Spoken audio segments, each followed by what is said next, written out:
All right. Good morning, everybody, and happy Thursday. Just a few days before Christmas. It's super exciting to be here this morning and super excited to be just a few days from the Christmas festivities and everything that's going to take place over the next few days. It's such a wonderful time of the year. It's the most wonderful time of the year. Oh boy.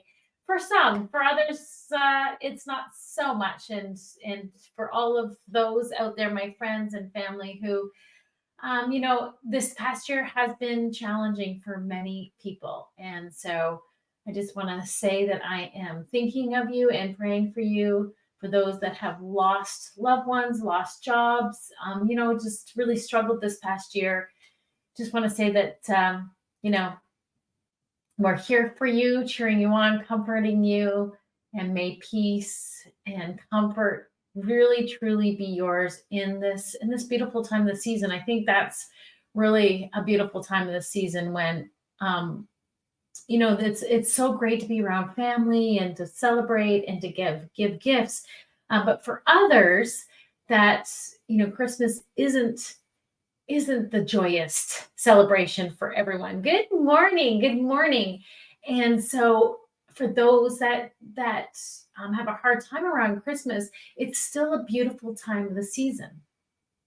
For those that are struggling in sadness and sorrow and disappointment, this is still a beautiful time of the year in the fact of reminding and remembering that God is your perfect comforter, that when we draw closer to him, he draws closer to us. And so for those that are having a hard time at this time of the year, that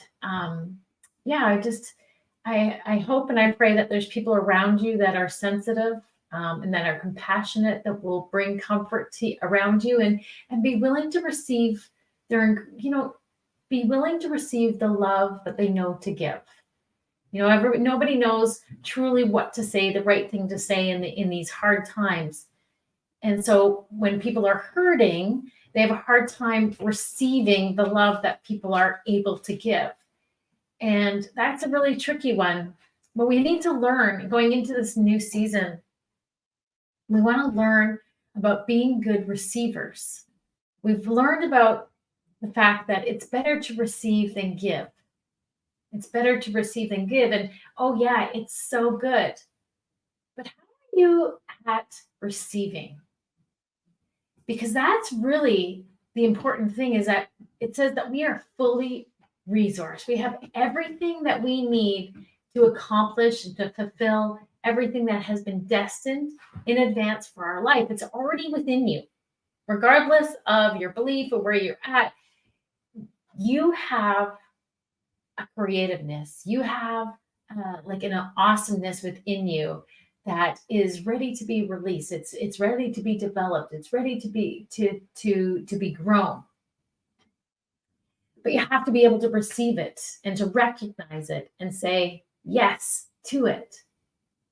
So it's better to give than to receive, but we need to know how to receive. And so for those of you that are having a harder time in this time of year, in this season,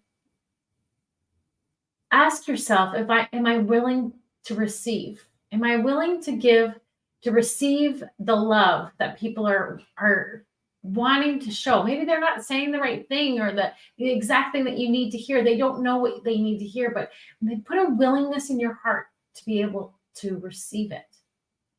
We can't give what we don't have.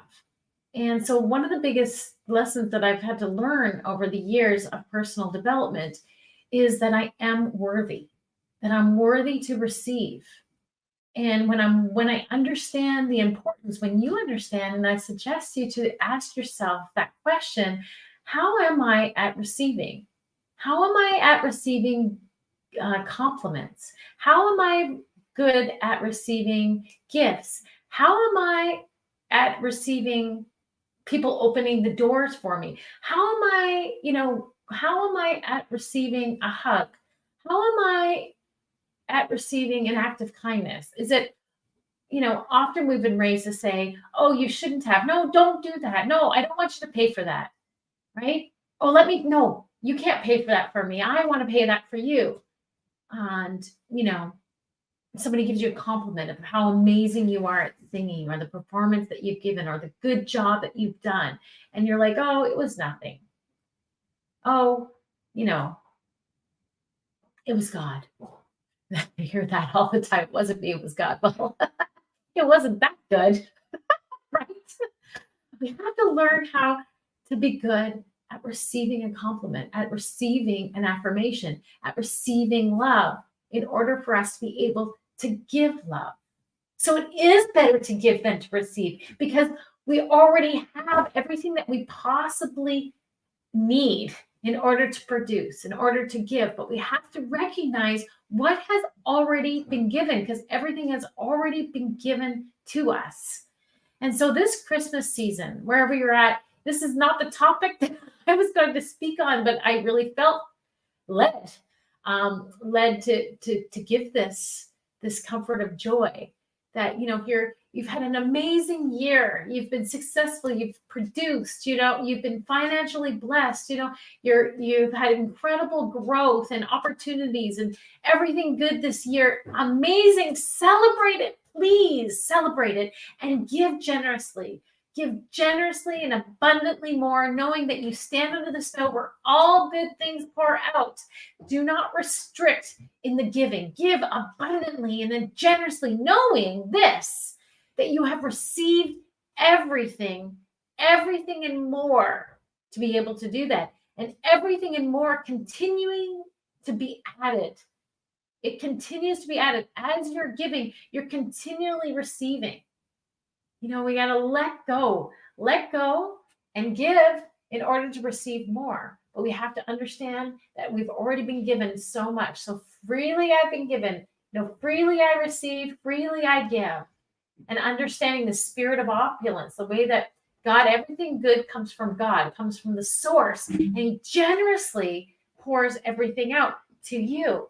And so when we are good receivers, when we understanding, don't play down those compliments, don't play down those affirmations, receive them generously and give compliments, give affirmations, give gifts, give money, give your time, your love generously, just as you have been given generously. And your life will continue to project the light and the fulfillment and the abundance that you want in your life. This is living life fully and abundantly, starting from the place of I've already received. I believe that I am a created being. I'm made in the image of God, just like you. And so therefore, because I'm a created being, separated from any other existence on this earth, I create. I have everything within me in order. I've been given everything in my life in order to create the abundance, the fulfillment, the joy, the goodness, the liberty, the freedom, the generosity, everything that I want to fulfill and create in my life, I have it. And so therefore I can freely give it. And for those of you that are struggling in this time of sorrow and pain and struggle, that's, it's real. Receive the love, receive the kindness, receive the gifts, receive the tenderness, receive life-giving comfort that people are wanting to give to you. Do not resist it. Do not resist it. Freely accept it. And even if somebody didn't say the right thing, know their intention is good. Learn how to receive so that you're able to freely give into the 2024 year. We have the choice. Every single day is our choice in what we're going to make of today. What we make of today, what we choose today is going to determine your tomorrow and what you build on. I'm Grace Simon with the New Doors Mentorship and Coaching. Tomorrow I'm going to actually share on what it is that I wanted to share today, and that was being average to fortune. I'm going to give you five steps to go from average to fortune. It's a lesson that I learned from an incredible mentor, and I want to share it with you. So stay tuned for Morning Momentum tomorrow. And for today, receive everything that's been given and freely give. It's yours. Have an amazing day, everybody. Bye for now. See ya.